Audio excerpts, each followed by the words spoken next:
relatives and not being able to. And I was just a little kid, so I didn't really understand why. But as I got older, I realized we had drug addiction in my family, including later cocaine addiction. I've been thinking about it a lot lately, partly because it's now exactly 100 years since drugs were first banned in the United States and Britain, and we then imposed that on the rest of the world. It's a century since we made this really fateful decision to take addicts and punish them and make them suffer because we believed that would deter them, it would give them an incentive to stop. And a few years ago, I was looking at some of the addicts in my life who I love and trying to figure out if there was some way to help them. And I realized there were loads of incredibly basic questions I just didn't know the answer to. Like, what really causes addiction? Why do we carry on with this approach that doesn't seem to be working? And is there a better way out there that we could try instead? So I read loads of stuff about it, and I couldn't really find the answers I was looking for. So I thought, okay, I'll go and sit with different people around the world who've lived this and studied this and talk to them and see if I can learn from them. And I didn't realize I would end up going over 30,000 miles at the start, but I ended up going and meeting loads of different people, from a transgender crack dealer in Brownsville, Brooklyn, to a scientist who spends a lot of time feeding hallucinogens to mongooses to see if they like them. It turns out they do, but only in very specific circumstances. To the only country that's ever decriminalized all drugs, from cannabis to crack, Portugal. And the thing I realized that really blew my mind is almost everything we think we know about addiction is wrong.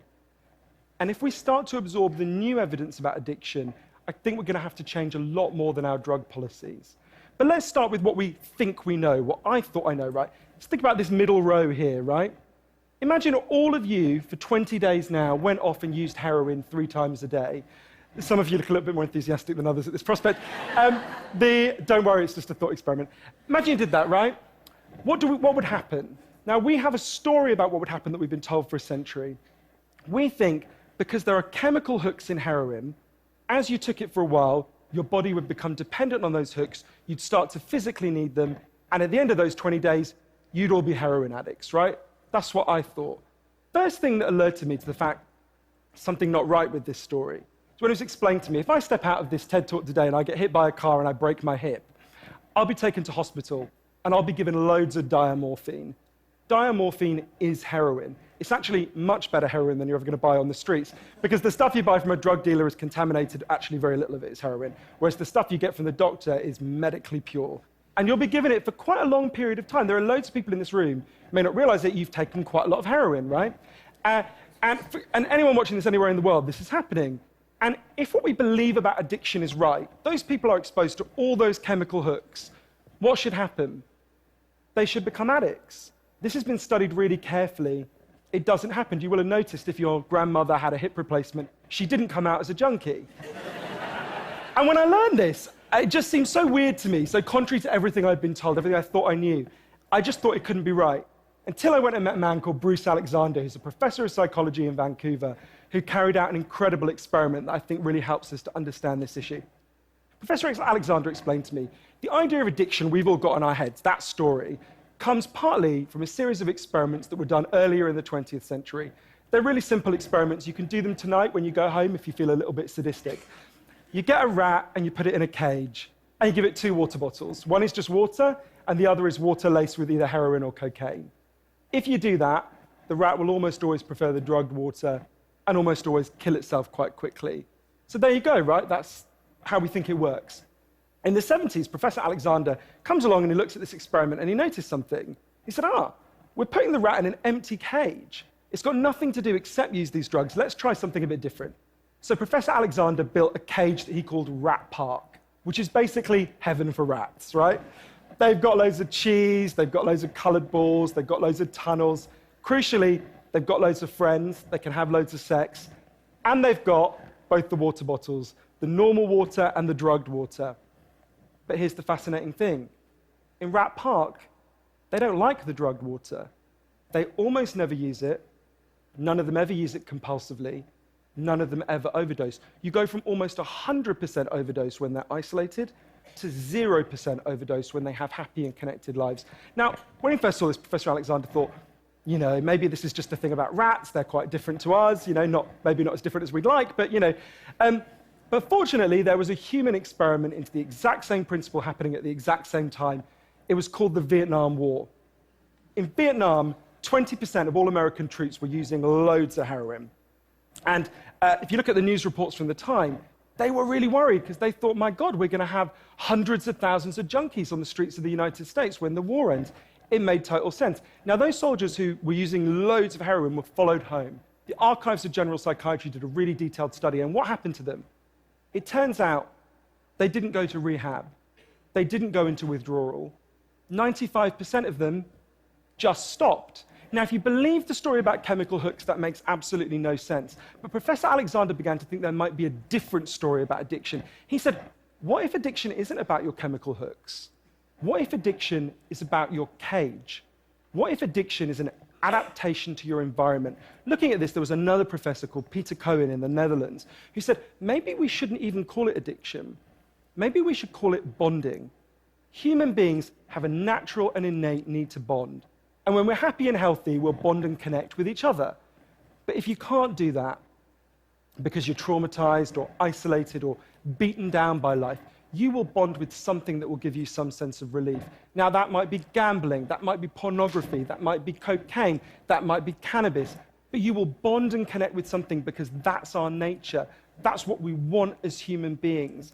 And I think, at first I found this quite a difficult thing to get my head around, but one way that helped me to think about it is, and I can see, I've got over by my seat there a bottle of water, right? I'm looking at lots of you, and lots of you have bottles of water with you, right? Forget drugs, forget the drug war. Totally legally, all of those bottles of water could be bottles of vodka, right? We could all be getting drunk, I might after this. But we're not, right? Now, because you've been able to afford the approximately a gazillion pounds that it costs to get into a TED Talk, I'm guessing you guys could afford to be drinking vodka for the next 6 months. You wouldn't end up homeless. You're not going to do that. And the reason you're not going to do that is not because anyone's stopping you. It's because you've got bonds and connections that you want to be present for. You've got work you love. You've got people you love. You've got healthy relationships. And a core part of addiction, I came to think, and I believe the evidence suggests, is about not being able to bear to be present in your life. Now, this has really significant implications. The most obvious implications are for the war on drugs, right? In Arizona, I went out with a group of women who were made to wear T-shirts saying I was a drug addict and go out on chain gangs and dig graves while members of the public could jeer at them. And when those women get out of prison, they're going to have criminal records that mean they'll never work in the legal economy again. Now, that's a very extreme example, obviously, in the case of the chain gang, but actually almost everywhere in the world we treat addicts to some degree like that. We punish them, we shame them, we give them criminal records, we put barriers between them reconnecting. There was a doctor in Canada, Dr. Gabor Mate, an amazing man, who said to me, if you wanted to design a system that would make addiction worse, you would design that system. Now, there's a place that decided to do the exact opposite, and I went there to see how it worked. In the year 2000, Portugal had one of the worst drug problems in Europe. 1% of the population was addicted to heroin, which is kind of mind-blowing. And every year, they tried the American way more and more. They punished people and stigmatized them and shamed them more. And every year, the problem got worse. And one day, the Prime Minister and the leader of the opposition got together and basically said, look, we can't go on with a country where we're having ever more people becoming heroin addicts. Let's set up a panel of scientists and doctors to figure out what would genuinely solve the problem. And they set up a panel led by an amazing man called Dr. João Goulão to look at all this new evidence.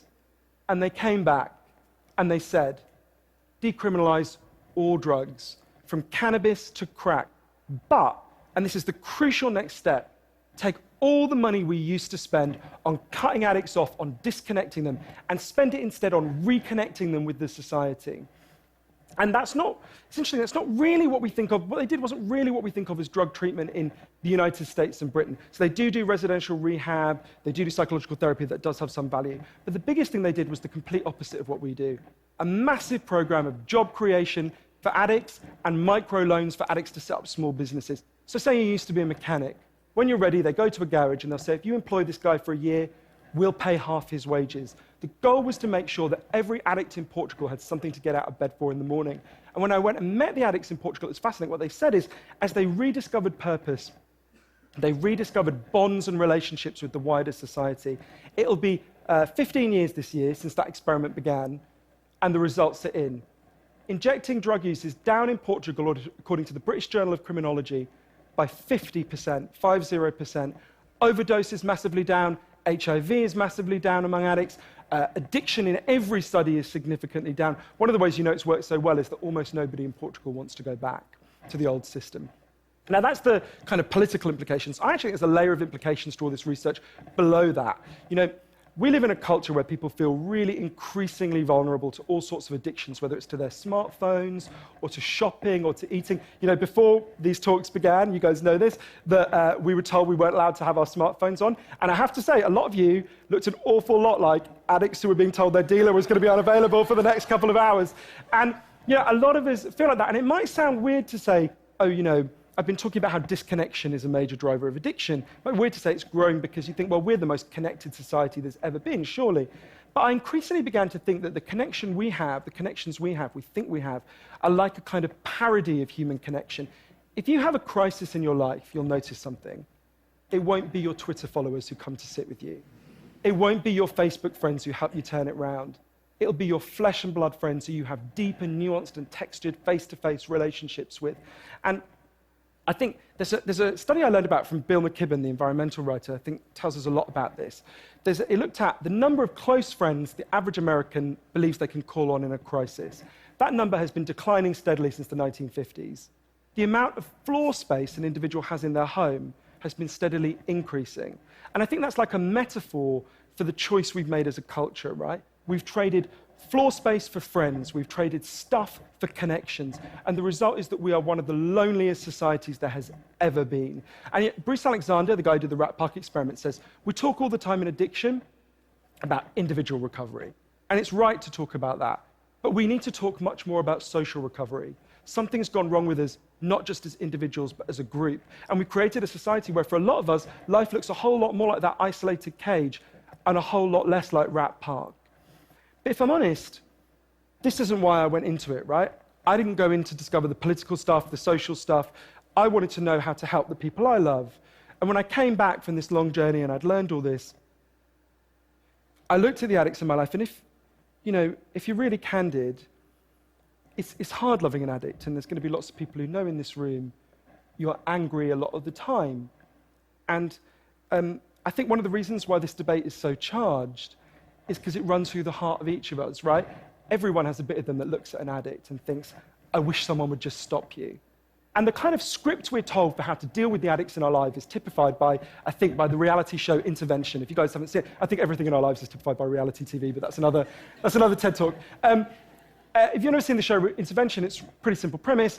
You get an addict, all the people in their life, gather them together, and say, if you don't shape up, they confront them with what they're doing, and they say, if you don't shape up, we're going to cut you off, right? So what they do is they take the connection to the addict and they threaten it. They make it contingent on the addict behaving the way they want. And I began to see why that approach doesn't work. And I began to think that almost that's like the importing of the logic of the drug war into our private lives. So I was thinking, well, how can I be Portuguese, right? And what I try to do now, and I can't tell you I do it consistently, and I can't tell you it's easy, is to say to the addicts in my life that I want to deepen the connection with them, to say to them, I love you whether you're using or you're not. I love you whatever state you're in, and if you need me, I'll come and sit with you because I love you and I don't want you to be alone or to feel alone. And I think the core of that message, you're not alone, we love you, has to be at every level of how we respond to addicts, socially, politically, and individually. For 100 years now, we've been singing war songs about addicts. I think all along we should have been singing love songs to them, because the opposite